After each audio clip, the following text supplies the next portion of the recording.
My name is Trinity. I am currently 21 years old. I was brutally attacked by a dog. I was leaving the house, and that is when the dog started to attack me. How I felt during was a super high adrenaline rush, so I didn't feel a lot of pain. After the ambulance ride and getting to the hospital is when I felt the most amount of pain. My first surgery was actually on my arm. My second surgery was for the forehead flap, and I think that is probably the most pain that I will ever endure. My first initial surgery, I was discharged 2 days afterwards. Coming home was actually really hard. I didn't necessarily want to. At first, I was very super embarrassed. I didn't want to go outside. I didn't want people to look at me. It did severely impact my confidence and even how I looked at myself. My first surgery consisted of a forehead flap, and that is where they take the skin from your forehead and your scalp, and while it's still connected to you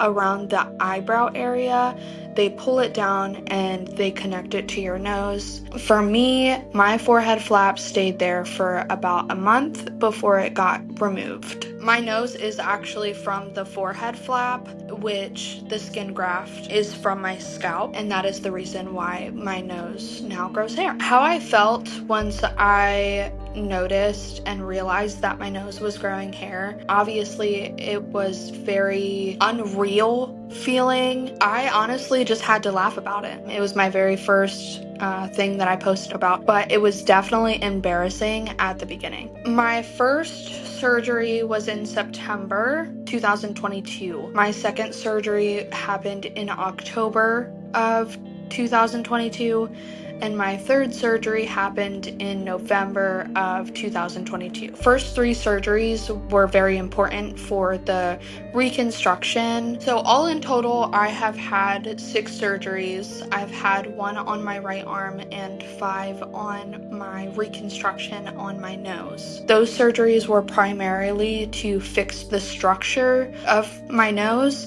and it is now a lot of cosmetic, trying to fix and make it look the way that it used to. This did actually affect my day-to-day life. I do have breathing issues now because the anatomy of my nose is just different. I do have a severe post-nasal drip, and so I do have to do sinus rinse. I have to use allergy medication to help fix the mucus and stuff, and I also have to do sinus sprays to be able to breathe, and I do those every day. My experience after my surgeries and after the attack, I have been treated differently. People do look at me differently. Out in public, I would get a bunch of stares. I would actually have people ask me out loud, like, oh my God, what happened? And I understand people are curious, but there is a more respectful way to go about it. Before the attack, I was a nursing assistant, and that does require a lot of physical demand and emotional demand that I was unfortunately unable to provide after the attack. So I did switch over. I am now a unit secretary at the same hospital, and that is primarily a desk job. So I am able to go back a little bit sooner after surgeries than I would be being a nursing assistant. My background knowledge on medical, I feel like, has given me pros and cons. I definitely keep up with my wound care like I should. It makes me worry less and more sometimes, if that makes sense, because I know what can potentially happen with infection and everything like that. It does put my mind at ease because I know what I'm doing, but it also makes me nervous because I know what can happen. Emotionally, it has been hard. All the surgeries have been successful thus far, but yeah, emotionally and mentally, it has been very hard. I will say that mentally, I am growing in a capacity that I didn't even think that I can grow. In that factor, I am happy, but the PTSD, depression, and anxiety, that is very hard to deal with on a day-to-day basis. I do have a whole community online, on social media, and also in person. It does help me a ton. to have the support that I do. I am and will forever be so grateful for that. And I did have depression before the attack as well.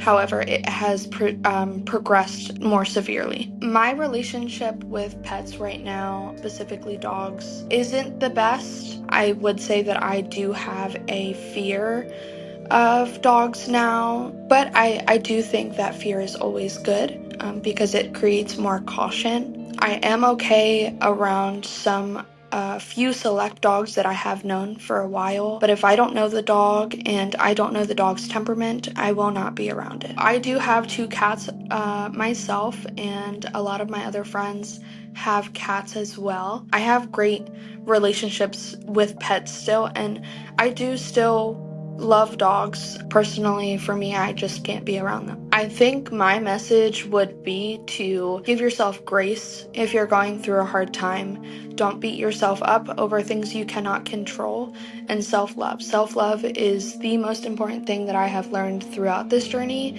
and I honestly wouldn't be here if it wasn't for self-love.